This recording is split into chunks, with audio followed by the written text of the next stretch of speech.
Le crapaud et la rose. Il y avait une fois une rose et un crapaud.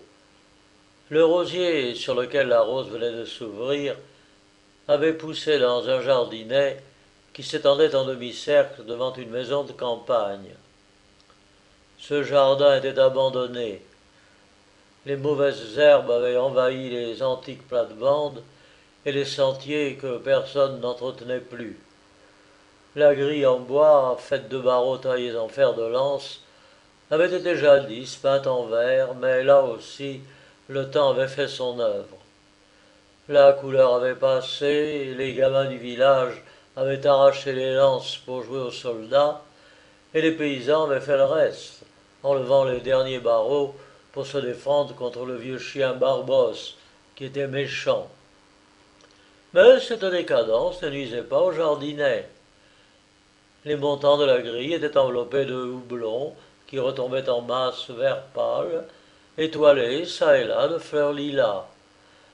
Des liserons aux grandes fleurs blanches s'y épanouissaient, et les chardons prospéraient si bien dans le terreau du parterre qu'ils en prenaient presque des proportions d'arbustes. Les plantes de bonhomme poussaient plus raides et plus droites leurs tiges fleuries. Les orties avaient envahi tout un coin du jardin. Sans doute elles piquaient encore, mais de loin elles faisaient un beau fond de verdure sombre, aux couleurs pâles et délicates d'une rose épanouie. C'était par une radieuse matinée de mai qu'elle avait entr'ouvert son calice. La rosée y avait laissé quelques larmes transparentes. La rose semblait pleurer. Autour d'elle, tout était si clair, si doux, si lumineux en ce jour de printemps, que lorsqu'elle aperçut pour la première fois le ciel bleu, et qu'elle sentit la brise, et que les rayons éblouissants du soleil traversèrent ses fins pétales d'une lumière ambrée, la rose aurait pleuré, si elle l'avait pu, non de chagrin, mais du bonheur de vivre. Elle ne pouvait parler, mais elle répandait autour d'elle un suave parfum. Ce parfum, c'était ses paroles, ses larmes et sa prière. Mais au pied du rosier, sur le sol humide, un gros vieux crapaud se tenait accroupi. Toute la nuit, il avait fait la chasse aux vers et aux moucherons, et vers le matin, pour se refaire de ses fatigues, il s'était installé dans un coin sombre et frais. Les paupières baissées sur ses yeux glauques de crapaud, il respirait lourdement, gonflant son corps gris sale tout couvert de verrues. Il ne jouissait ni de la matinée, ni du soleil, ni du printemps. Il était repu et il voulait se reposer. Pourtant, lorsque la brise tombait pour un moment et que la senteur de la rose n'était plus emportée au loin et lui arrivait par bouffées, il en éprouvait quelque inquiétude, mais il était trop las pour chercher d'où venait ce parfum. Depuis longtemps, on ne voyait personne dans le jardin où fleurissait la rose et dormait le crapaud. Cependant, l'an dernier, un petit garçon y avait passé toutes les belles journées de l'été, tandis qu'une grande jeune fille, sa sœur, assise dans l'embrasure d'une fenêtre de la maison, lisait ou travaillait, regardant de temps en temps son petit frère. Il y vint pour la dernière fois à l'automne, le jour même où le crapaud venait de découvrir une fente sous une pierre, dans les assises de la maison, et allait s'y installer pour son sommeil d'hiver. L'enfant pouvait avoir 7 ans. Il avait de grands yeux et une grosse tête posée sur un corps malingre. Il aimait beaucoup son jardinet. En entrant, il s'asseyait sur un vieux banc de bois placé dans une allée sablée, et là se mettait à lire dans le livre apporté avec lui. « Vassia, veux-tu que je te jette la balle ?» demandait sa sœur. « Peut-être t'en amuserais-tu » ?»« Non, Macha, j'aime mieux lire, » répondait l'enfant. Et il lisait longtemps, longtemps. Quand il en avait assez des Robinsons, des pirates et des pays inconnus et sauvages, il posait son livre sur le banc et s'enfonçait dans les massifs. Il en connaissait chaque buisson, presque chaque rameau. Il s'accroupissait devant la grande tige de bonhomme, 3 fois haute comme lui, toute revêtue de ses feuilles blanchâtres et duvetées. Il suivait des yeux les fourmis qui montaient rapides vers leurs vaches laitières, les pucerons. Il les regardait chatouiller délicatement ces insectes et se régaler de leur sucre douceâtre. Il observait l'araignée tendant sa toile ingénieuse, irisée et guettant le moucheron étourdi, le lézard ouvrant sa large bouche, jouissant du soleil qui scintillait sur ses écailles vertes. Un jour même, vers le soir, il aperçut un hérisson. Dans sa joie, il faillit pousser un cri et battre des mains, mais la crainte d'effrayer le petit animal le retint à temps. Ses yeux brillaient de plaisir en le voyant fouiller de son petit grain de cochon les racines du rosier. Et comme il se servait drôlement de ses grosses pattes, qui ressemblaient à celles d'un ours. « Rentre, Vassia, mon petit, il fait froid, dit la sœur. Et le hérisson, effrayé par le son d'une voix, ramena vivement sa pelisse hérissée sur son front plissé, se mit en boule. L'enfant toucha légèrement les piquants. La petite bête resserra encore son étreinte et se mit à souffler comme une locomotive. Mais plus tard, tous deux firent plus ample connaissance. L'enfant était si faible, si doux, si tranquille, que les petits animaux du bon Dieu n'en avaient pas peur longtemps. Ils semblaient le comprendre et bien vite s'habituer à lui. Aussi quelle fut la joie du garçonnet quand le hérisson vint boire le lait qu'il lui apportait dans une soucoupe.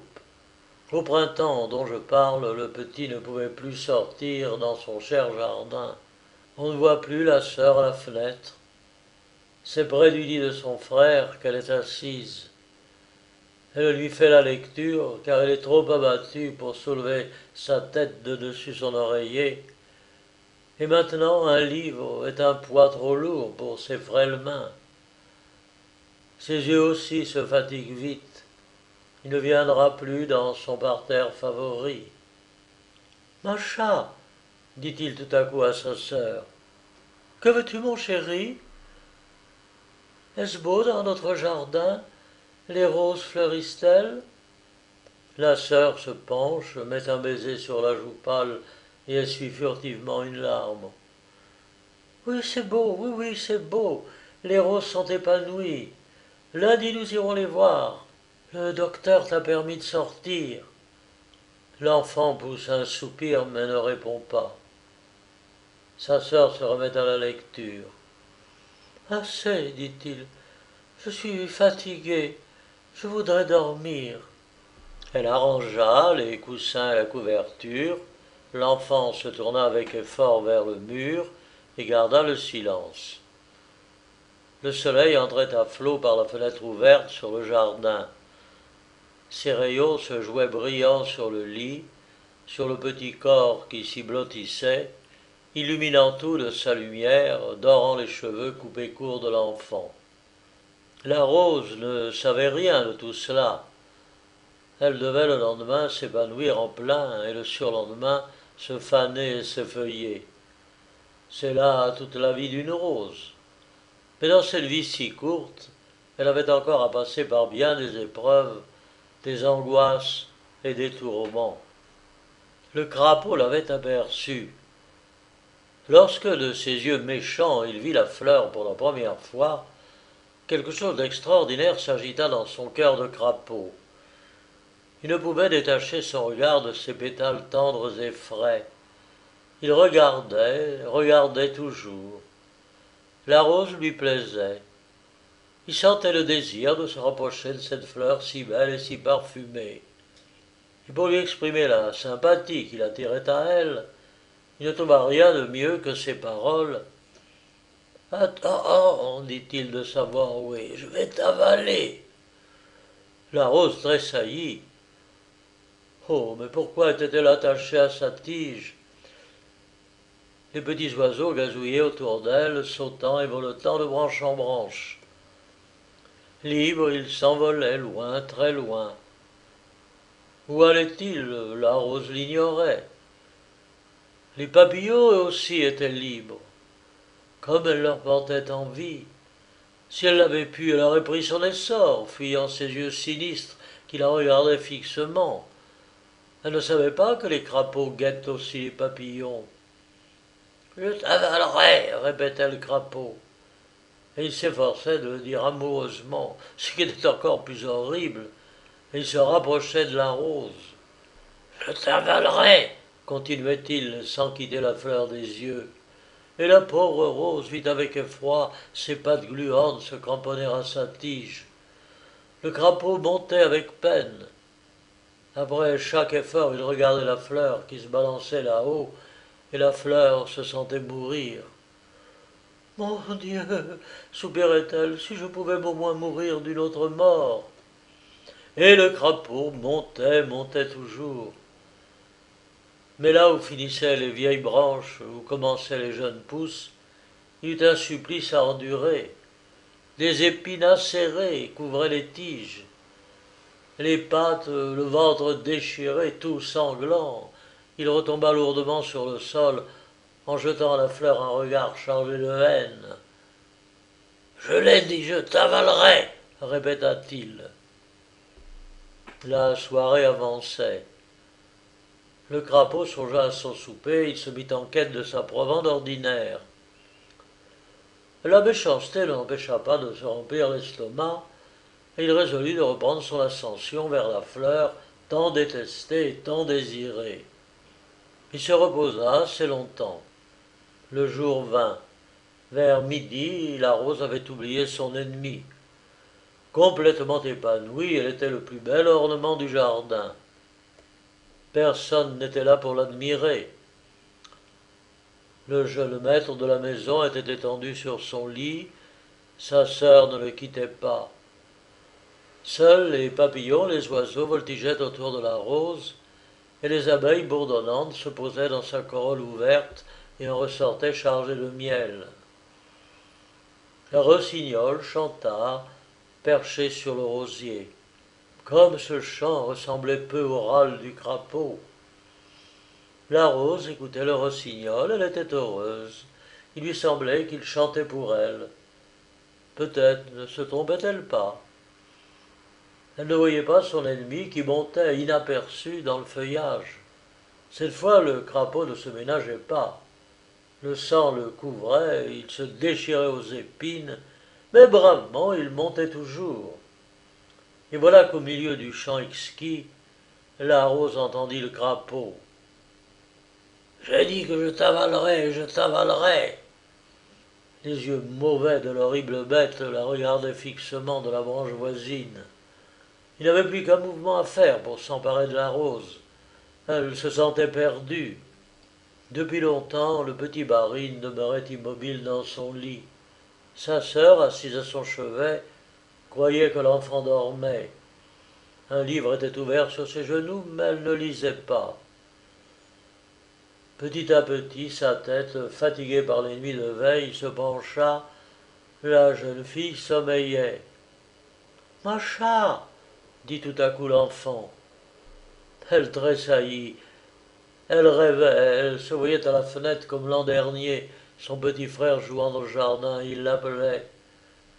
En ouvrant les yeux, elle le vit pâle et faible dans son lit. Elle poussa un soupir. « Que veux-tu, mon bien-aimé » ? « Macha, tu m'as dit que les roses fleurissaient au jardin.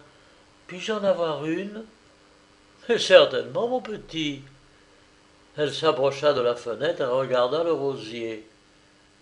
Il n'y avait qu'une rose, mais elle était splendide.